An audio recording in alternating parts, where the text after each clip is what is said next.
pemirsa YouTube Surya KKS yang budiman di seluruh Nusantara, bahkan dimanapun saudara berada. Jumpa lagi, salam kebajikan, salam sejahtera, Om Swastiastu, Namo Buddhaya, salam, Salam Rahayu, Rahayu. Semoga kita semua dalam keadaan sehat berkas waras, ayam-ayam tentrem, lancar rezekinya, tansah pinaringan sih wiloso saking ngersaning Gusti Ingkang Maha Agung. Pada sesi kali ini saya akan menjawab beberapa pertanyaan. Untuk yang pertama, pertanyaan dari saudara Margareta Anastasia. Pertanyaannya, kalau kita melakukan kebaikan tapi tetap kena sial, bisa jadi kita sedang merasakan karma buruk dari leluhur. Nah, misalnya terjadi seperti itu, apa ada cara penanggulangannya atau apa yang harus kita lakukan? Pertanyaan ini berkaitan dengan rumus hukum alam dengan adanya karma turunan. Demikian juga sebaliknya, yaitu ini karma ini bisa bersifat baik, bisa bersifat buruk ya.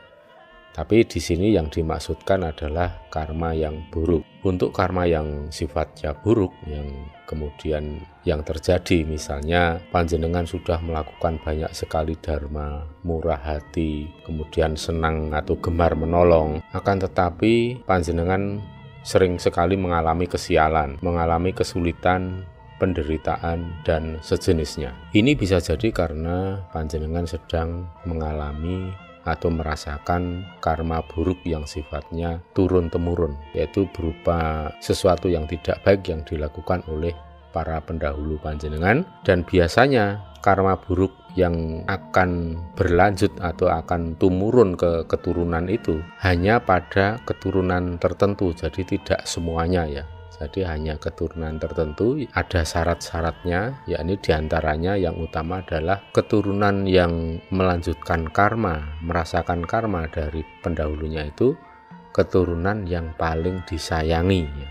Terutama disayangi oleh orang tua, oleh kakek neneknya, itu baru bisa merasakan karma turunan. Jadi kalau dipikir-pikir ya hukum alam ini memang sangat adil ya. Di satu sisi menjadi keturunan atau anak yang paling ditresnani atau paling disayangi oleh orang tua, tapi di sisi lain pasti anak yang paling disayang itulah yang akan merasakan karma buruk yang turun-temurun. Kemudian di sini melanjutkan pertanyaan, cara menanggulanginya atau apa yang harus kita lakukan. Kalau menurut pengalaman atau suatu fakta yang bisa kita lihat bahwa kita masih bisa memutus karma, istilahnya itu. Memutus karma buruk ya artinya yang dilakukan oleh para pendahulu kita. Dengan cara apa? Ya dengan cara kita mau menerima, mau ngelakoni, mau menjalani segala macam penderitaan, kesialan yang kita alami, yang panjenengan alami, walaupun panjenengan sudah melakukan banyak sekali dharma. Di sini yang paling pokok, yang paling penting untuk dilakukan adalah mengoreksi mindset kita. Jangan pernah kali-kali panjenengan merasa tidak terima, merasa tidak ikhlas pada saat mengalami suatu penderitaan, pada saat mengalami suatu musibah, dipermalukan banyak orang, padahal panjenengan sendiri tidak melakukan suatu kesalahan, atau istilah gampangnya panjenengan sering sekali mendapatkan fitnah. Artinya panjenengan tidak melakukan suatu kesalahan, bahkan apalagi kejahatan, tetapi panjenengan seringkali dihakimi oleh orang-orang. Nah, yang seperti itu yang saya maksud itu bisa jadi merupakan karma turunan yang sedang tumurun kepada panjenengan. Cara mengatasinya yaitu tadi merubah mindset. Mindsetnya ya panjenengan jangan menolak, panjenengan menerima dengan ikhlas dan menyadari bahwa penderitaan ini merupakan suatu bentuk hukuman. Nah, ini penting sekali, mindset seperti ini penting sekali. Ketika kita mengalami suatu penderitaan, suatu musibah, suatu yang mempermalukan ditimpakan pada kita, buru-buru kita menyetel mindset kita bahwa mungkin ini merupakan suatu bentuk hukuman terhadap semua kesalahan yang pernah saya lakukan, terhadap kesalahan-kesalahan yang pernah saya lakukan, bahkan terhadap kesalahan-kesalahan yang pernah leluhur saya lakukan atau para pendahulu saya lakukan pada zaman dulu sewaktu beliau-beliau itu masih hidup. Dengan demikian panjenengan akan menjalani semua ini dengan penuh keikhlasan. Artinya kalau dengan penuh keikhlasan panjenengan bisa bersikap baik atau berkelakuan baik. Apa yang terjadi dalam dunia metafisik, dunia spiritual, itu tergambar dalam dunia fisik. Saya ambil contoh kasus, misalnya seorang pencuri, seorang koruptor yang terkena vonis akibat kesalahannya, akibat kejahatannya. Kemudian hakim memvonis katakanlah 5 tahun penjara. Nah, pada saat seseorang itu menjalani eksekusi hukuman kurungan berupa 5 tahun penjara, jika selama menjalani eksekusi atau hukuman itu seseorang berkelakuan baik, berprestasi di dalam penjara, maka setiap tahun akan mendapatkan hak berupa remisi. Sehingga tidak heran ketika kita melihat ada seorang narapidana yang mendapatkan hukuman 5 tahun, tetapi setelah dijalani ternyata kok hanya 3 tahun di penjara dan kemudian sudah boleh pulang.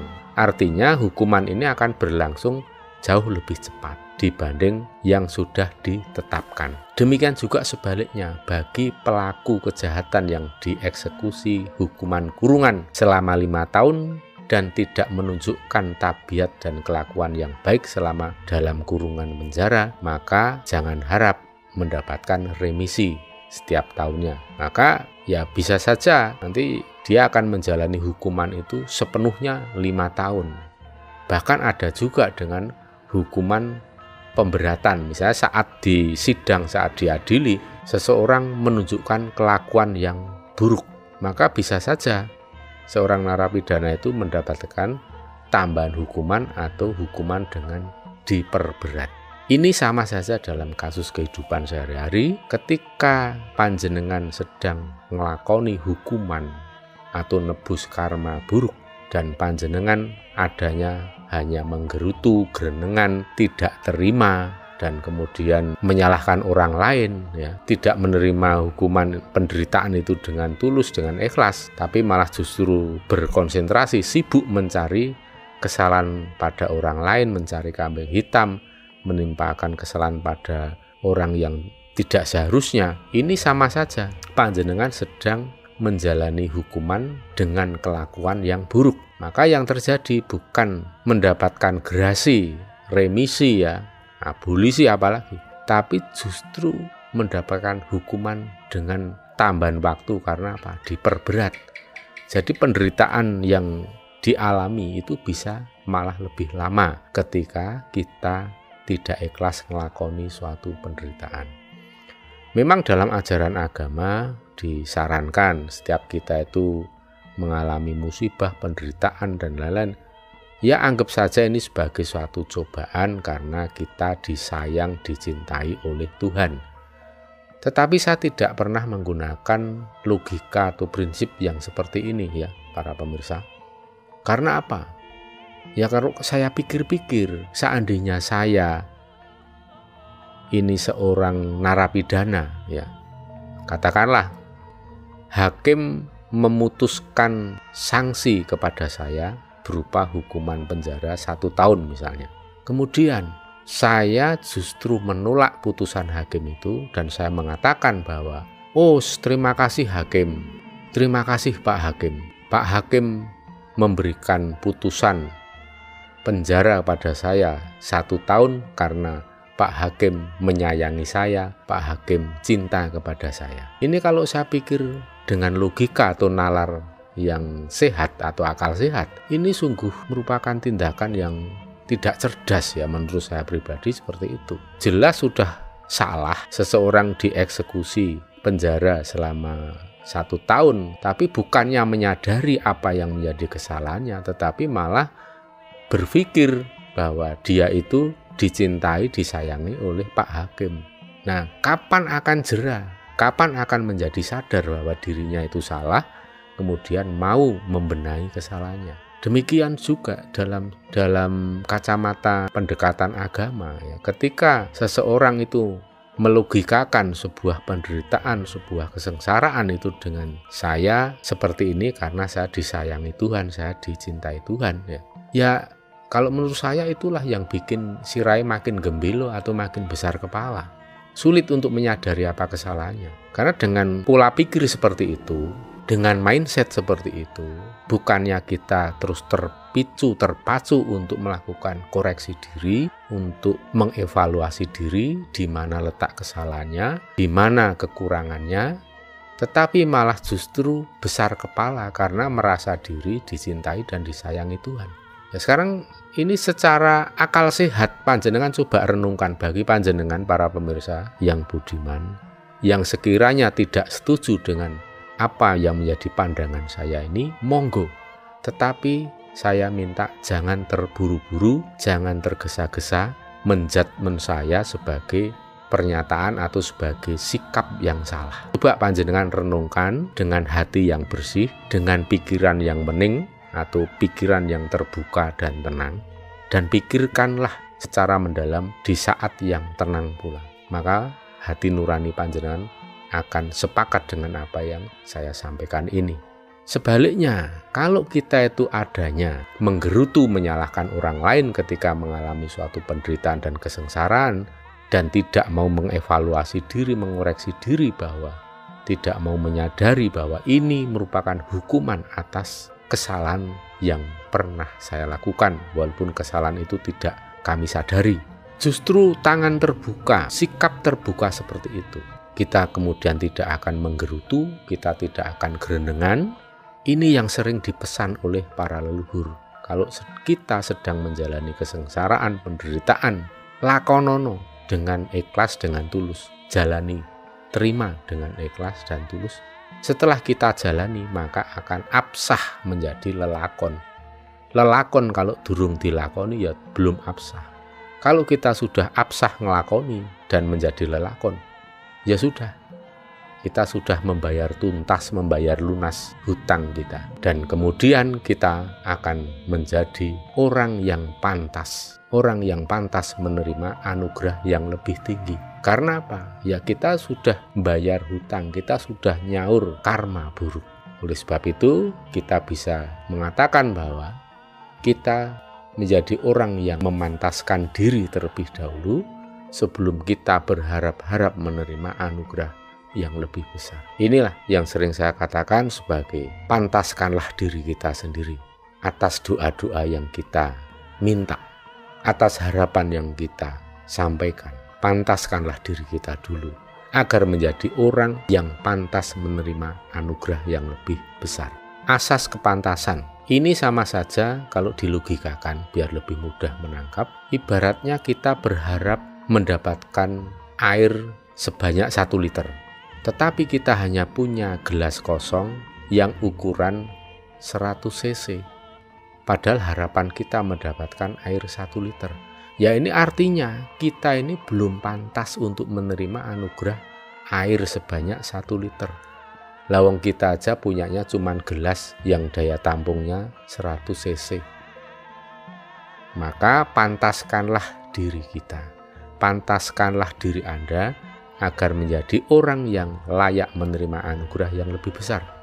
Memantaskan diri itu sama saja Anda menyiapkan gelas yang lebih besar, 200 cc, 300 cc, hingga 1000 cc. Maka harapan panjenengan mendapatkan air 1 liter sudah siap penampungnya.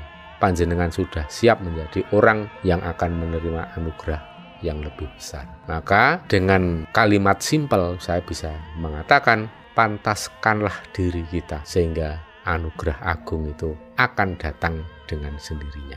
Tanpa kita doa pun, kalau kita memang sudah menjadi orang yang pantas, anugerah itu akan mencari orang-orang yang pantas untuk diberi.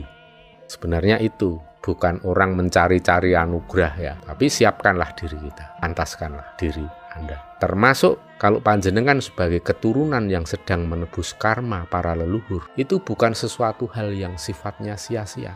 Di balik penderitaan kesengsaraan panjenengan untuk menebus karma yang buruk dari para pendahulu panjenengan, ya orang tua, ya mungkin eyang-eyang, kakek, nenek, jika Anda ngelakoni mau menerima dengan ikhlas semua itu, maka itu tidak hanya menebus, tidak hanya nyaur utang. Kalau nyaur utang kan ya nyerahkan uang, ya sudah, gak punya uang lagi. Karena itu memang kita bayar utang. membayar karma. Begitu kita bayar, ya sudah, kita nggak punya tabungan lagi. Tetapi kalau kita membayar karma yang bukan kesalahan yang kita lakukan sendiri, beda ceritanya.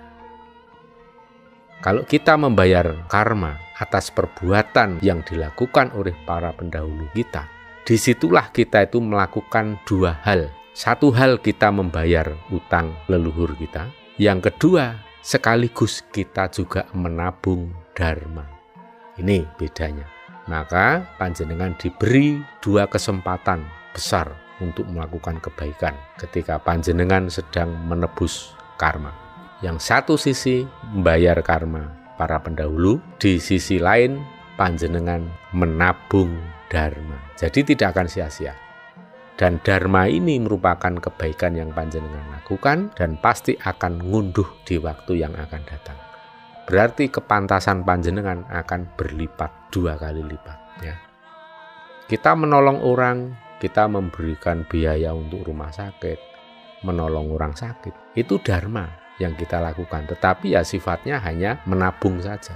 Tetapi kalau kita membayar karma atas apa yang dilakukan, kesalahan yang dilakukan oleh para pendahulu kita, leluhur kita, 2 hal, sekali dayung 20 kita dapat. Maka kalau saya mengumpamakan hal yang sebaliknya, ketika kita mengalami suatu penderitaan, mengalami suatu kesengsaraan dan adanya gerenengan menggerutu, mencari kesalahan pada orang lain, sibuk mencari kambing hitam, maka yang terjadi ibaratnya